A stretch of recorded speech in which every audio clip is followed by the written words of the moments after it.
In 2015, all 193 members of the United Nations General Assembly agreed on a Common Development Agenda for 2030, meant as a universal call to action to end poverty, protect the planet, and ensure that all people enjoy peace and prosperity by 2030. The global community agreed on 17 Sustainable Development Goals, or SDGs for short. The 17 SDGs and the 169 targets under them represent measures of sustainability. They set out targets for all UN member states to achieve in the upcoming decade and include goals such as eradicating poverty worldwide, achieving gender equality, and reaching global peace. The idea of sustainable development was mentioned at the first Earth Summit in Rio de Janeiro in 1992, which later inspired the Millennium Development Goals. They were announced by the General Assembly in 2000 and listed 8 goals for the global community to achieve by 2015. While the MDGs focus primarily on fixing clearly observable issues like combating AIDS and reducing child mortality, the SDGs pay more mind to the root causes of these issues and push systemic reform for long-lasting, sustainable progress. But what even is meant by sustainable development?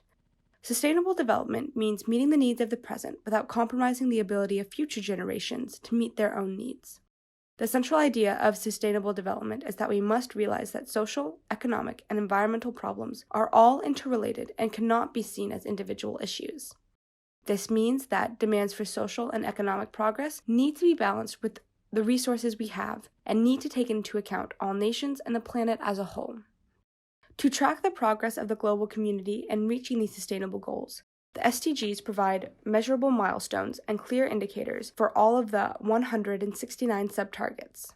The SDG Tracker, which uses data from Oxford University, provides an easy visual overview of the 17 goals, the 169 targets, and the more than 230 individual indicators that are used to track the progress of individual countries.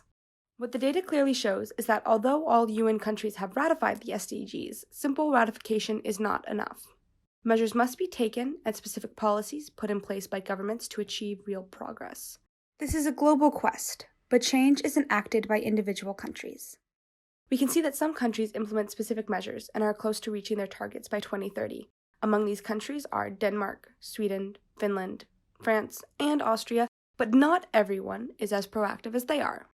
The US ranks 36th for progress towards the SDGs, the lowest of all the G20 nations, and has proven multiple times that the common global goals are not its priority. Such as when they withdrew from the 2015 Paris Agreement that provided concrete steps for sustainability and global climate action. Other countries that have farther to go to meet their goals are fast-tracked and receive special aid, encouragement to make radical change now.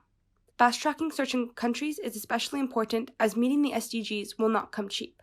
The Economist estimates that alleviating poverty and meeting the other goals will cost $2 to $3 trillion every year for the next 15 years. So it is essential that both public and private investment be directed towards meeting the SDGs, and that economic markets and societies are restructured in a way that favors long-term sustainability. While the global community is still optimistic about achieving the goals by 2030, and many countries are working hard on meeting the targets set out, the SDGs don't come without criticism. The SDGs are sometimes called out as being too general, trying to fix everything at once, without prioritizing the most important issues. Some experts also criticize the Sustainable Development Goals for not being sustainable enough. They claim that working towards sustainability and achieving our climate goals might actually be detrimental to some of the other goals like economic development, at least in the short run. While this criticism is legitimate, the SDGs are best thought of as being all-encompassing good things to work towards. They recognize that environmental action can't come without social progress, which is again tied to economic progress and development around the world. If the SDGs are occasionally broad, this is because all the issues facing us today need to be tackled collectively and cannot be addressed on their own. So, sustainable development goes far beyond merely addressing climate change and environmental impacts.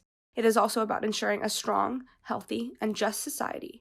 Even though they focus on the future, they want to change how we live now. But this does not mean that our quality of life needs to deteriorate. We simply need to reimagine how society works, how we live, and cooperate as a global community. The SDGs are the UN's Plan A for the future, and, quoting former UN Secretary General Ban Ki-moon, we don't have a Plan B because there is no Planet B.